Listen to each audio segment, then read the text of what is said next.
must tell you, that song brings back memories from long ago. It makes me think of Wiley Dean in Murfreesboro, Tennessee in 1969.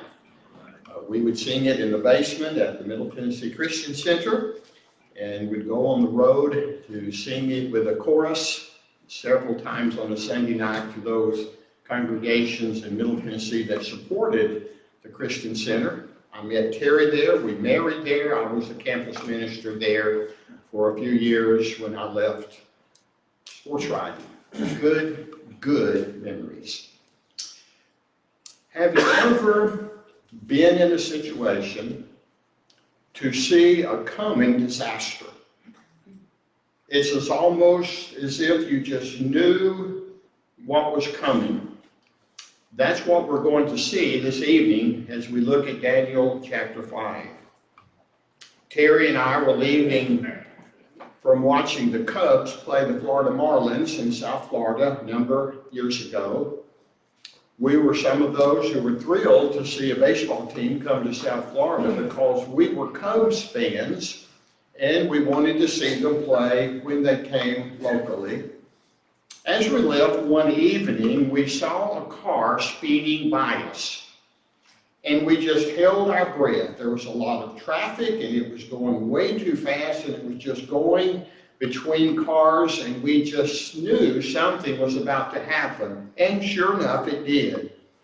That car ended up going up against the steel divider and getting up to about this degree on to its right tires, and just went that way for a short time and finally came down, and other cars eventually bucked up against it. It was almost like bumper cars in a fair. No one was physically hurt, but it did some damage to several cars. And all we could do is just hold our breath and watch, hoping it didn't turn any worse than it eventually did. We sat there, and there was not a thing we could do about it. And we're going to be in that situation this evening. Chapter 5 is roughly, between the chapters, it's roughly 25 or 30 years since the end of chapter 4. And in the time frame, Daniel would be approaching 90 years old. And so he's an elder statesman in a position of authority in the Babylonian Empire. And there's been a change of kings. You'll see from the very beginning, King Belshazzar was now king of Babylon. And he gave a great banquet, Daniel 5 verse 1, for 1,000 of his nobles, and they drank wine with them, and we'll find out they drank too much wine, and they started saying and doing things that they should have known better. But as is always the case, something happens, and he eventually gave orders to those under him to bring in the gold and silver goblets that Nebuchadnezzar, his father, had taken from the temple in Jerusalem. And that's when we know something's about to happen. He desecrated the things brought out of the temple by bringing them to a banquet and getting drunk as they would use them. And they drank much from them, as well as concubines, officials in the Babylonian government. And so they brought them in. They drank and they drank and they praised, verse 4, the gods of gold and silver, of bronze, of iron, of wood, and stone. So drunkenly they were praising gods. Gods of important things, but not the God of heaven and earth. And something suddenly happened. Have you ever heard the phrase, handwriting on the wall? This is an example of where it could have come from. It's a euphemism that can't be true for those who've never studied the book of Daniel, but it certainly fits with what we're about to see take place. The fingers of a human hand appeared and wrote on the plaster of the wall near the lampstand in the royal palace. And the king watched the hand as it wrote. And his face turned pale, and he was so frightened that his knees knocked together and his legs gave way. I probably would have done the same thing had I been there. A hand appears. It begins drawing and writing something on the wall. We'll see in a moment it's Aramaic. And it's something that would have scared him to no end. Drunk or not, his response physically was exactly what we would have thought would happen. True to form, like other kings, he calls all the astrologers and the philosophers and the diviners and anyone who claimed to be a wise person in the country of Babylon, and he wanted to know, what is this? Tell me what it means. Tell me what's happening here. And needless to say, they came in and had no clue and could not tell him exactly what words meant that were written in his presence. And he became even more afraid. The text tells us in verse 9, he became even more terrified, and his face grew more pale. I guess he imagined he was in deep trouble. And then the queen came in and said, "O king, live forever. Don't be alarmed. Don't look so pale. There is a man in your kingdom who has the spirit of the holy gods in him. In the time of your father, he was found to have insight and intelligence and wisdom like that of the gods." And of course, that was Daniel. "And King Nebuchadnezzar, your father, the king, appointed him chief of the magicians, enchanters, astrologers, and diviners." And to get to the crux of the story, she said, "He can help you know what this interpretation is." And so he was brought before the king, verse 13. And the question was asked, "Are you the Daniel that did this in the past? Are you the one who helped my father? Can you give me the information that I'm seeking?" And he told him that if you can read this writing, verse 16, and solve this difficult problem, you'll be clothed in purple, you'll have a gold chain placed around your neck, and you'll be made the third highest ruler in the kingdom. I'll pay you richly, and I'll promote you. That's how important it is for me. Daniel told him in verse 17, "Keep your gifts. Give your rewards to someone else. Nevertheless, I will read the writing for the king and tell you what it means." Like some of the Old Testament stories, Daniel was the right man in the right place. Now, we've seen Shadrach, Meshach, and Abednego and Daniel be put in awkward positions. And we've seen from them that it's important to be ready when someone calls on you to help them in a spiritual matter. And we've seen also that when you're in those circumstances, you must be faithful to the truth. Irregardless of what it means, irregardless of what the future may be, you must tell them the truth. And he's in that circumstance once again. And he begins with giving praise and credit to the Most High God. And he gave Nebuchadnezzar sovereignty and greatness and splendor and glory. And because of the high position he gave him, verse 19, all the peoples and nations and men of every language dreaded and feared him, your father. And those the king wanted to put to death, he put to death. Those he wanted to spare, he spared. Those he wanted to promote, he promoted. And those he wanted to humble, he humbled. He was in complete control. He did what he wanted. It may not have been fair, but that's the way he operated. But when his heart became arrogant and hardened with pride, and that's what we saw, the sin of pride, in the last chapter, he was reduced to a beast. For 7 years, he crawled on all fours. He was part of the morning dew. And finally, he acknowledged in his arrogance what he had said and done, claiming credit for himself. And as he wrote chapter 5, or chapter 4 rather, in the first person, he gave God credit and glory because he overcame his arrogance and his pride. He gave God much credit. And finally, he acknowledged that the Most High God is sovereign over the kingdoms of men and sets them over anyone he wishes. Verse 21. But you, his son, O Belshazzar, have not humbled yourself, though you knew all this. Instead, you set yourself up against the Lord of heaven.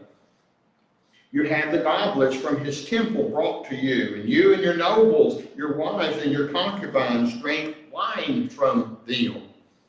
Remember these valuable items taken from Jerusalem and the temple.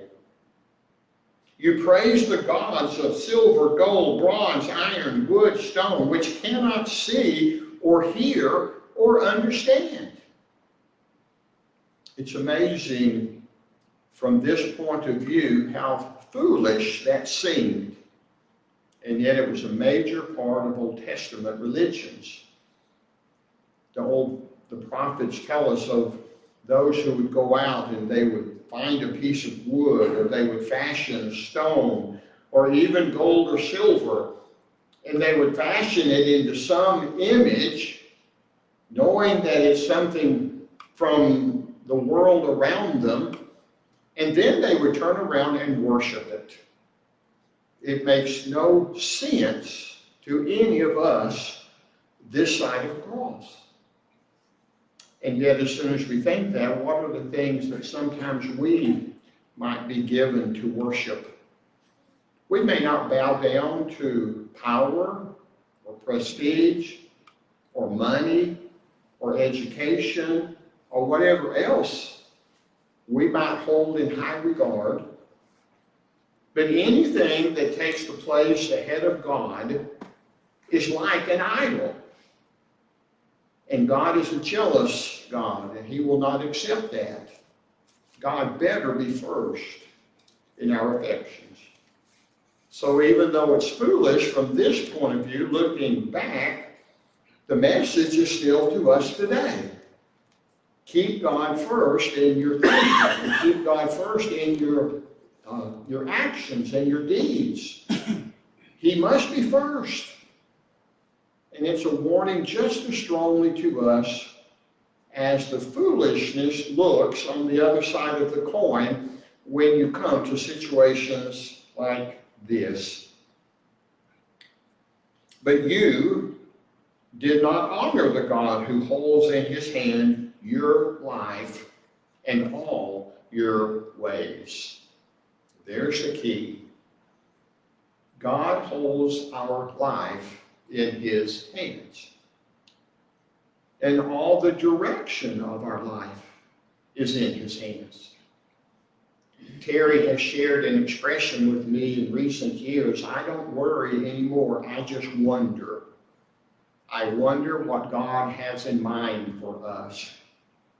And I'm not concerned about it. We both feel as if, because she says God is already there. God's already there. And that's what Daniel talks about here. God is already there in our life. The future, we don't need to be concerned about it. It will work itself out in his timetable. And Daniel was telling this king, you've not honored this God of heaven and earth, even though you knew the things your father went through. you knew what he did, and you knew what happened to him, and you knew why it was changed. But it took 7 years.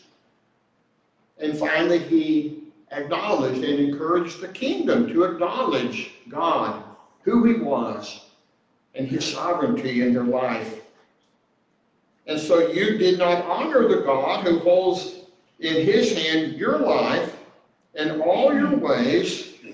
So he sent this message, this inscription to you.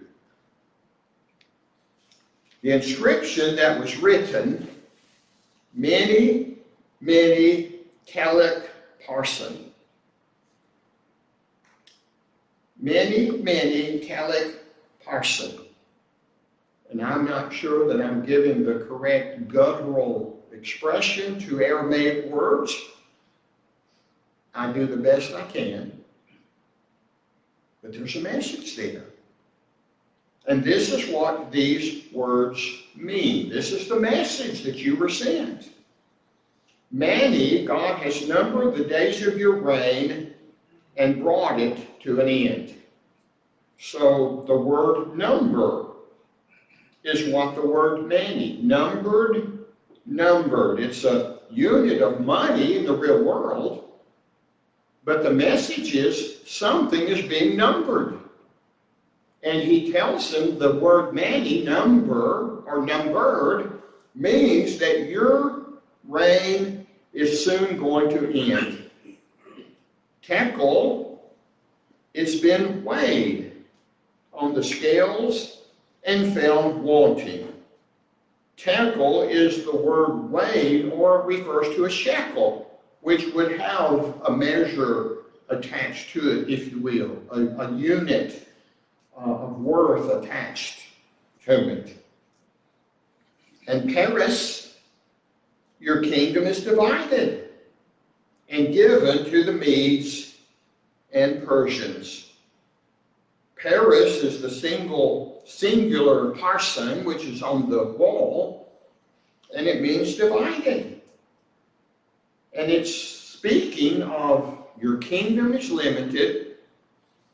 You have shown to be lacking as the king of this kingdom, and your kingdom is going to be divided between the Medes and the Persians. Now we know, remember, this is 20 plus years later when his father was given this image. And the image was tall and it was magnificent, but we were told at that time, and I'll turn back to be sure I remember it correctly, but there's going to be a division of your kingdom. And it's going to be eventually to the Medes and Persians. The Babylonian kingdom would be given to the Medes and the Persians. And that's what we're about to see take place here. And he was being warned about it. We made the comment, the feet, which would last forever, in Daniel chapter 2, points to the spiritual kingdom, the church today. It's one of the other early statements about this spiritual kingdom that would come upon this earth and be spiritually active and last forever. But here, the Son is told something similar that his father had been given several years earlier. Your kingdom is about to be divided. And then at Belshazzar's command, Daniel was clothed in purple, a gold chain was placed around his neck. He was proclaimed the third highest ruler in the kingdom. And all that's telling us is not why he did it, but it's what he was given. That's not the reason he gave the interpretation. It's not the reason God gave him the interpretation. And that's why he said, I don't need those things. I don't want those things. But Belteshazzar was faithful to that which he had promised. And that very night, Belshazzar, king of the Babylonians, was slain. And Darius the Mede took over the kingdom at the age of 62. we look to history, and it's really fascinating to what we know. We know that this happened as part of an historical reference. I'm looking on my notes because I think I have it here, but we know the exact day that this occurred. We know that the army was outside when they were drunk, and hundreds of leaders were inside drinking themselves silly, that they were outside ready to come in secretly to take over the kingdom. History tells us that it occurred just like that. The warning, and the next day it occurred. A train wreck that you see coming, and there's not a thing you can do about it. An opportunity to speak on behalf of God and tell him the truth. The sad reality is the king was told, didn't listen, made no preventative measures, and it happened, I'm sure, much quicker than he ever imagined. It was imminent, but it did occur. And it reminds us again, God is in control. God controls the time and places of those given authority. It's something that we should understand. It gives us confidence. We applied the principle in the men's class on a Wednesday night not long ago. With all the upheaval of spiritual values in our country, God is still in control. And he may be allowing these things to turn more people back to his way of thinking, to bring us back as a nation to those values that once were very much a part of who we were. God's in control in those things, in those circumstances, and it's certainly something that we need to realize. I don't see the date. As soon as I sit down, it will jump up out at me, but there is an exact day in history when this occurred, and it's something we take seriously. Let me read you something that comes from the Bible Knowledge Commentary. Belshazzar had a false sense of security because the Persian army was outside Babylon's city walls. Their army was divided. Part was stationed where the river entered the city at the north, and the other part was positioned where the river exited from the city at the south. And the army diverted the water north of the city was digging a canal from the river to a nearby lake. And when the waters diverted, its levels receded. The soldiers were able to enter the city by going under the gate. And since the walls were unguarded, the Persians, once inside the city, were able to conquer it without a fight. What's the message? One of the messages is that there are times when we must be faithful to what God tells us. The idea or the inference comes from 2 Timothy 4, verse 3. For the time will come when they will not endure sound doctrine, but wanting to have their ears tickled, they will accumulate for themselves teachers in accordance to their own desires, and will turn away their ears from the truth and turn aside to myths.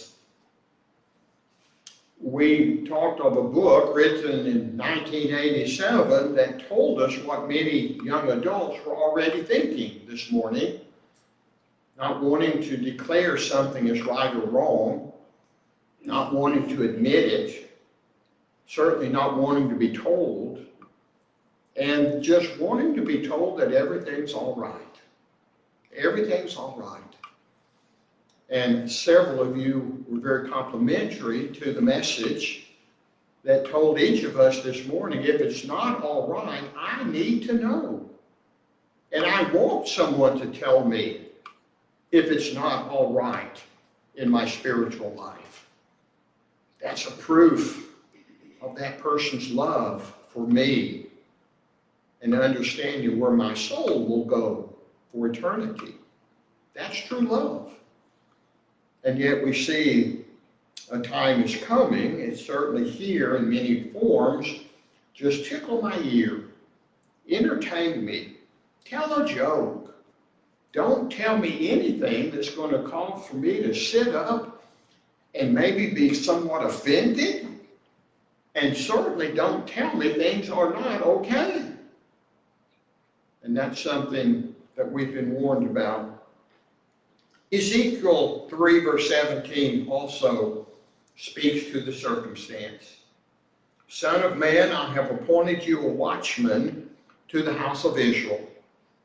Whenever you hear a word from my mouth, warn them from me.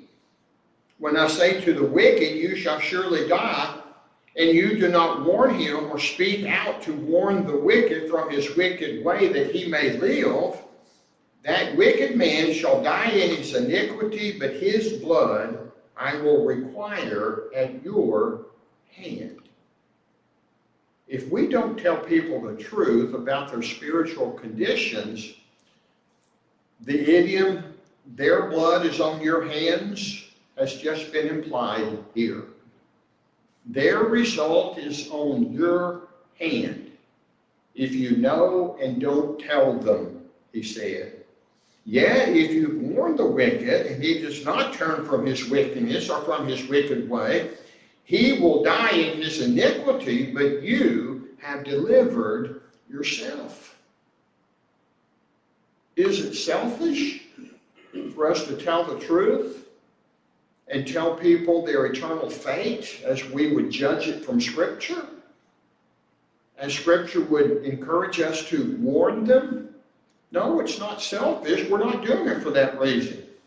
We better be doing it because we care about their soul. But there's also a point that we're going to see ourselves in the mirror by what we have or have not told them if we don't speak the truth from God. I've said this enough. I hope I've proven it once again. I like to put things together. I like to build a block between principles and Scripture, and we've certainly done that today. How do you stand before God? How do you feel in your security before God? And have we talked enough? Have you heard it? Do you feel good about having heard the truth and analyze from Scripture how you stand spiritually speaking before God? We allow, when we come together, opportunities to do something about it. I make the statement often that we are closer to eternity than ever before. We don't know when eternity will come for us. But every day that we live, it's closer because it's in our future. And it's important that we are prepared. Jesus made that statement so many times, just be ready. And he certainly exacerbated that message and repeated it over and over when he said, be ready to the people around him in his last days. The encouragement this evening, be ready.